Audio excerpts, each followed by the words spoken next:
Bismillahirrahmanirrahim. Myself Ibrar Mumtaz.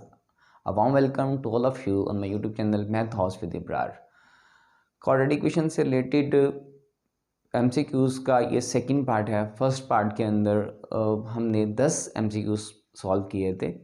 उस 10 MCQs का जो सोल्यूशन है उसका लिंक जो है वो आपको नीचे डिस्क्रिप्शन में मिल जाएगा। अभी हम 11 वाला सॉल्व करेंगे। तो मैंने बताया था कि जब हम MCQs देखते हैं तो MCQs के अंदर आपको कभी कभी डेफिनेशंस होती हैं, कभी कुछ क्वेश्चन कोई कंसेप्चुअल बातें होती हैं, कभी जो है वो कुछ क्वेश्चंस जो है वो उसको हमें सॉल्व करना होता है, उसी का जो है कि MCQs बनाया जाता है। यहाँ पे जो क्वेश्चन नंबर 11 है जो कि आपको स्क्रीन पे शो हो रहा है, उसके अंदर एक क्वेश्चन है। उस क्वेश्चन को हल करेंगे। जब उस क्वेश्चन को हल करेंगे तो उसके बदले में हमें एक आंसर आएगा। वो आंसर जो यहाँ 4 ऑप्शंस आपको नज़र आ रहे हैं, उन चारों ऑप्शंस में से किसी एक ऑप्शन का करेक्ट आंसर होगा।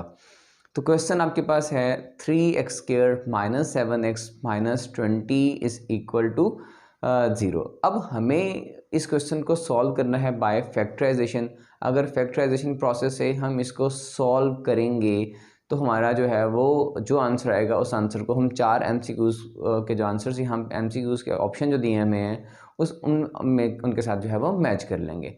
तो हम पहले इसको सॉल्व करेंगे। इसको सॉल्व करने के लिए हमें इसका जो स्टार्टिंग वाला पहला एलिमेंट है और जो लास्ट वाला एलिमेंट है, पहला एलिमेंट आपके पास 3 है, लास्ट एलिमेंट आपके पास कितना है 20, उन दोनों को हम मल्टीप्लाई करेंगे। तो दोनों को मल्टीप्लाई करेंगे तो कितना आंसर आ जाएगा आपके पास आंसर आ जाएगा -60। और अगर हम सेंटर में कौन सा नंबर है, सेंटर में आपके पास है -7। मतलब 2 नंबर्स चाहिए जिनको हम ऐड या सब्ट्रैक्ट करें तो आपके पास -7 आना चाहिए। जब उन दोनों को मल्टीप्लाई करें तो आपके पास आंसर जो है वो 60 आना चाहिए। अब हम नंबर ढूंढते हैं। तो अगर आप देखें कि -12 + 5 2 नंबर्स हैं, दोनों को जब मल्टीप्लाई करेंगे 12 × 5 = 60 और 12 में से आप 5 जो है वो सब्ट्रैक्ट करेंगे -7 आएगा। इसका मतलब हम जो 2 नंबर्स हमें चाहिए वो 2 नंबर्स आपको मिल जाएंगे। वो 2 नंबर्स हैं, एक आपके पास आ जाएगा -12, दूसरा आपके पास क्या आ जाएगा, आपके पास दूसरा नंबर आपके पास आ जाएगा 5। तो अब क्या करते हैं, अब हम इसी तरह वहाँ वैल्यूज़ पुट करते हैं जहाँ 7 लिखा हुआ है। तो आपके पास अब आ जाएगा 3x² - 12x + 5x - 20 = 0।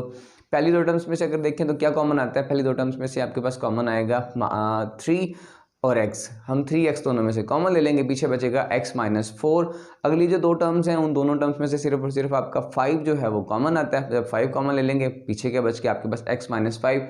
अब अगर देखें तो x - 5 दोनों टर्म्स में है। अब दोनों में से हम कॉमन ले लेते हैं। जब हम कॉमन लेंगे दोनों में से आपके पास आ जाएगा 3x + 5 × x - 4। तो अब देखिए इन 4 ऑप्शंस में से कौन सा ऑप्शन जो है वो करेक्ट है। तो हमारा आंसर आया था 3x + 5 × x - 4। तो अगर आप देखें तो पहले वाला जो ऑप्शन आपके पास है, पहला ऑप्शन में लिखा हुआ है कि x - 4 × 3x + 5, मतलब इनकी जगह आगे पीछे कर सकते हैं, हमको फ़र्क नहीं पड़ता होता, वो सेम जो है वो आंसर्स आते हैं। तो यहाँ आपका जो ऑप्शन नंबर ए है वो आपका करेक्ट आंसर है। नेक्स्ट MCQs है हमारा MCQs नंबर 12। MCQs नंबर 12 भी एक क्वेश्चन ही है। उस क्वेश्चन को हमें सॉल्व करना है। वो क्वेश्चन है आपके पास x² - x - 2 = 0। हमें इस क्वेश्चन को सॉल्व करना है। इस क्वेश्चन को भी हम बाय फैक्टराइजेशन प्रोसेस से ही करेंगे। इसमें भी आपको 4 ऑप्शंस नज़र आ रहे हैं। 4 ऑप्शंस में से हम देखना है कौन सा ऑप्शन इसका करेक्ट है। तो उसके लिए हमें क्या करना होगा, हम पहले इस क्वेश्चन को सॉल्व करते हैं। जब इस क्वेश्चन को सॉल्व करेंगे तो x² - x - 2 = 0। अब इसके लिए हमें 2 नंबर्स चाहिए जिनको अगर हम मल्टीप्लाई करें तो -2 आना चाहिए, और अगर उनको हम ऐड या सब्ट्रैक्ट करें तो आपके पास आंसर जो है वो -1 आना चाहिए। अगर देखिए -2 + 1 दोनों को अगर हम मल्टीप्लाई करेंगे -2 आ जाएगा, और अगर हम इन दोनों नंबर्स को जो है वो सब्ट्रैक्ट करेंगे आपका -1 आ जाएगा। इसका मतलब अब आपके दोनों प्रॉब्लम जो थे वो सॉल्व हो गए। अब आपके पास इक्वेशन बन गई x² - 2x + x - 2 = 0 हो गया। अच्छा, अब इस दोनों में से अगर हम देखें पहली 2 टर्म्स में से आपका सिर्फ और सिर्फ x कॉमन आता है। आप x कॉमन ले लें। जब आप x कॉमन ले लेंगे पीछे बचेगा आपके पास x - 2। अगली 2 टर्म्स में से आप +1 कॉमन ले लें, पीछे बचेगा आपके पास x - 2 = 0। अगर देखें दोनों टर्म्स में से x - 2 जो है वो कॉमन आ रहा है। अब x - 2 जो है वो बाहर निकाल लें, कॉमन ले लें। जब आप कॉमन लेंगे तो आपके पास बन जाएगा x + 1 और इंटू एक्स माइनस टू। अब आपके पास चार ऑप्शन हैं, चार ऑप्शन में से देखें करेक्ट आंसर जो है वो कौन सा है। करेक्ट आंसर हमारा है x plus one x minus into X minus two. अगर देखें तो इसमें से ऑप्शन नंबर अगर बी देखें आप, तो ऑप्शन नंबर बी में लिखा हुआ है x plus one into X minus two, मतलब यही हमारा करेक्ट आंसर था। तो option number two is correct answer, correct answer. ठीक है, अब हम चलते हैं एमसीक्यूज नंबर 13 की तरफ। एमसीक्यूज नंबर 13 में है the solution set of 5x square minus 30x is equal to 0। ये भी एक क्वेश्चन है, लेकिन ये बहुत इंपॉर्टेंट क्वेश्चन है। इस तरह के शॉर्ट क्वेश्चंस आते हैं, बास बच्चे क्या करते हैं, इन दोनों में से x कॉमन निकालते हैं, इधर 0 है, 0 के साथ डिवाइड कर देते हैं, एक आंसर आपका जो है वो ख़त्म हो जाता है, उसको वो 0 नहीं लिखते। इसमें प्रॉब्लम्स आपकी जो है वो क्रिएट हो जाती हैं। तो इसके लिए अब हमें इस क्वेश्चन को सॉल्व करना है। इस क्वेश्चन को अगर हम सॉल्व करना चाहेंगे तो हम कैसे करेंगे। हम इस क्वेश्चन में से देखें, आपके पास अब ये क्वेश्चन है 5x square minus 30x is equal to 0। अगर देखें तो पहले जो ये दो टर्म्स जो आपके पास है 5x स्क्वायर माइनस 30x, इसमें से क्या कॉमन आता है।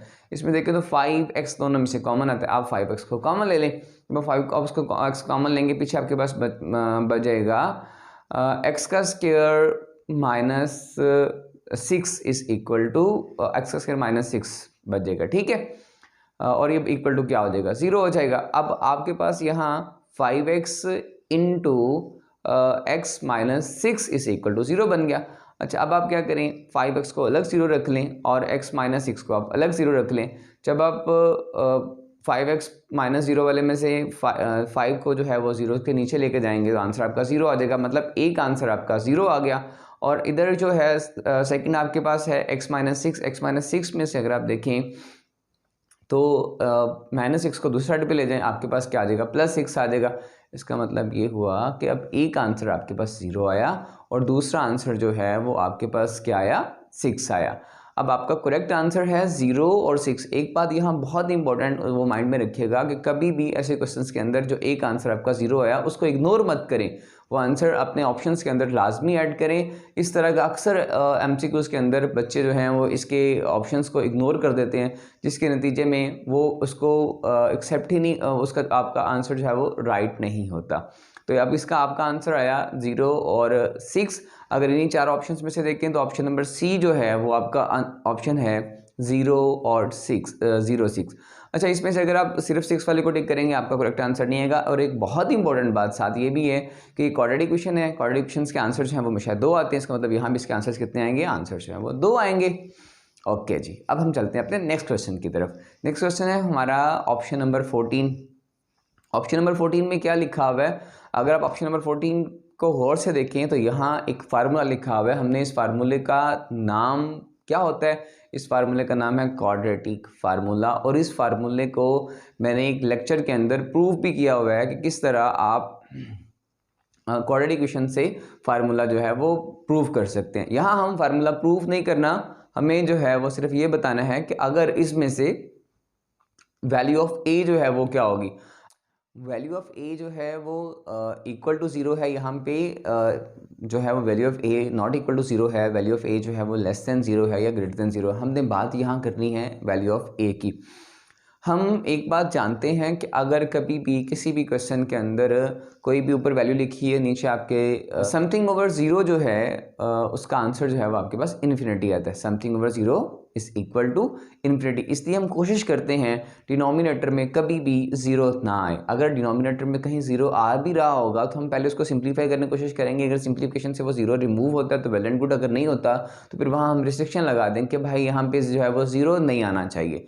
ठीक है, तो अब यहाँ इसका करेक्ट आंसर होगा कि a is not equal to 0। a को 0 के बराबर नहीं होना चाहिए। अगर a 0 के बराबर होगा तो आपका समथिंग ओवर 0 इन्फिनिटी हो गया। आप इन्फिनिटी को तो हम हल ही नहीं कर, सॉल्व ही नहीं कर सकते। इसका मतलब ये हुआ कि आपका राइट आंसर इज b, वो क्या है, a is not equal to 0। अब हमारा अगला ऑप्शन जो है वो है ऑप्शन नंबर 15। वो which of the following is the reciprocal equation. अब रेसिप्रोकल इक्वेशन क्या होती है, an equation which does not change when we replace x with 1 over x। एक तो डेफिनेशन ये होती है इसकी। सेकंड डेफिनेशन ये होती है कि ऐसी इक्वेशन जिसके लास्ट स्टार्टिंग वाला और लास्ट वाली जो कांस्टेंट जो कोफिशिएंट है वो सेम होने चाहिए, उसके बाद जो सेकंड इधर से सेकंड और इधर से सेकंड लास्ट जो है उसके कोफिशिएंट क्या होने चाहिए, सेम होने चाहिए। अगर दोनों के कोफिशिएंट जो हैं वो सेम होंगे, कोफिशिएंट जो है अगर सेम होंगे तो हम ये बात कह सकते हैं कि ये रेसिप्रोकल इक्वेशन है। इसमें से अगर आप देखें तो A B C आपको 4 ऑप्शंस नज़र आ रहे हैं। इन ऑप्शंस में अगर ऑप्शन नंबर आप B देखें, ए एक्स की power 4 plus B X plus C और प्लस जो है वो बी एक्स प्लस जो है वो आपके पास ए आ गया। इसका मतलब आपका राइट आंसर क्या होगा, राइट आंसर आपका बी है। तो B is your correct answer. Option number 16 है आपके पास, a root which of the equation which does not satisfy the equation. ये तो एक डेफिनेशन भी है और रेडिकल इक्वेशंस में मेरा एक लेक्चर है रेडिकल इक्वेशंस का, रेडिकल इक्वेशंस और उसके साथ एक्सटेनियस रूट का, उस पर मैंने बड़ी डिटेल से एक्सप्लेन किया हुआ है। वो उसका लिंक जो है वो आपको नीचे डिस्क्रिप्शन में मिल जाएगा। वो क्या होता है कि अगर आपके पास रेडिकल इक्वेशंस के अंदर जो रूट्स निकलते हैं, ये सिर्फ और सिर्फ रेडिकल्स के अंदर होता है, बाकी किसी में भी ऐसा काम नहीं होता। रेडिकल इक्वेशंस के अंदर जो रूट्स निकलते हैं वो बाज़ औक़ात उस इक्वेशन को सेटिस्फाई नहीं करते। ऐसा रूट जो कि उस इक्वेशन को सेटिस्फाई नहीं करता, उसको हम एक्सटेनियस रूट कहते हैं। क्या बोलते हैं? Extraneous root. एक्सटेनियस रूट एक ऐसा रूट होता है जो निकलता तो उसी इक्वेशन में से है लेकिन उसी इक्वेशन को सेटिस्फाई नहीं करता, उसको हम एक्सटेनियस रूट कहते हैं। तो इसका करेक्ट आंसर होगा एक्सटेनियस रूट, जो कि है ऑप्शन नंबर बी। अगर आप ऑप्शन नंबर बी में देखें तो वहाँ लिखा हुआ है extraneous root. Extraneous root is your correct answer. A root of the equation which does not satisfy the equation is called extraneous root. Question number आपका नेक्स्ट है 17, an equation involving radical sign. अब यहाँ देखिए definition के अंदर एक लफ्ज लिखा हुआ है रेडिकल साइन। इसका मतलब ये हुआ कि ऐसी इक्वेशन जिसके अंदर रेडिकल साइन इन्वॉल्व हो उसको हम रेडिकल इक्वेशन कहते हैं। तो यहाँ भी आपके पास तीन ऑप्शंस हैं, एक्सपोनेंशियल इक्वेशन, रेसिप्रोकल इक्वेशन और radical equation. Correct answer is radical equation. An equation involving radical sign is called radical equation. अच्छा, एक बात यहाँ बताता चलूँ कि रेडिकल इक्वेशन से रिलेटेड भी exponential equation, radical equation, reciprocal equation से रिलेटेड भी मेरे लेक्चर्स यूट्यूब पे अवेलेबल हैं। इन तीनों के जो लिंक हैं वो नीचे डिस्क्रिप्शन में आपको मिल सकते हैं, वहाँ से आप जाके इनकी डिटेल जो है वो स्टडी भी कर सकते हैं। Next option number 18, pure form of the quadratic equations. Pure form of the quadratic equations क्या होती है? Pure form of quadratic equations जो है वो ऐसी इक्वेशन होती है जिसमें b जो है वो आपका 0 आ जाए। अगर b इक्वल टू 0 है तो आपकी क्वाड्रेटिक इक्वेशन जो है वो फिर pure form of quadratic equation बन जाती है। यहाँ अगर देखें X plus C is equal to 0 है, एक्स का स्क्वायर प्लस बी एक्स, हमारा अगर पहला ऑप्शन देखें तो वहाँ लिखा हुआ A X square plus C is equal to 0। तो आपका जो करेक्ट आंसर है वो आंसर है आपका option number A, X square plus C. मतलब इसमें जो है वो एक्स इन्वॉल्व होता है लेकिन सिर्फ पावर 2 के साथ, पावर 1 के साथ जो है एक्स इन्वॉल्व नहीं होता। इस चीज़ को बोलते हैं pure form of the quadratic equation. मतलब ये प्योर है, प्योर क्वाड्रेटिक है। इसकी जो हाईएस्ट पावर है, जो एक टर्म इसमें एक्स वाली है, उसकी हाईएस्ट पावर कितनी है आपके पास? 2 है। इसके लिए इसको बोलते हैं pure form of the quadratic equations. अच्छा, इस पे भी मेरी एक वीडियो है, उसका भी लिंक जो है नीचे डिस्क्रिप्शन में है, वहां से जाके इसको आप डीपली स्टडी जो है वो कर सकते हैं।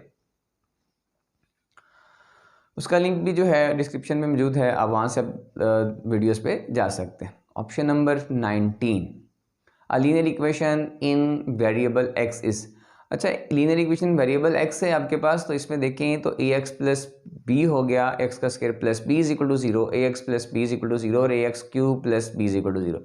अब हमने लीनियर की बात की, जब भी हम बात लीनियर की करते हैं तो जो हाईएस्ट पावर होती है वो होती है आपकी 1 होती है। तो यहाँ अगर देखें तो ऑप्शन नंबर ए के अंदर आपकी हाईएस्ट पावर क्या है? आपकी हाईएस्ट पावर जो है वो 1 है। इसका मतलब जो आपका ए है वो A X square plus B is equal to 0, ये आपका करेक्ट आंसर हो गया। ठीक हो गया, मतलब इसकी हाईएस्ट पावर जो है वो आपके पास 1 है, तो लिहाजा ये आपका करेक्ट आंसर है।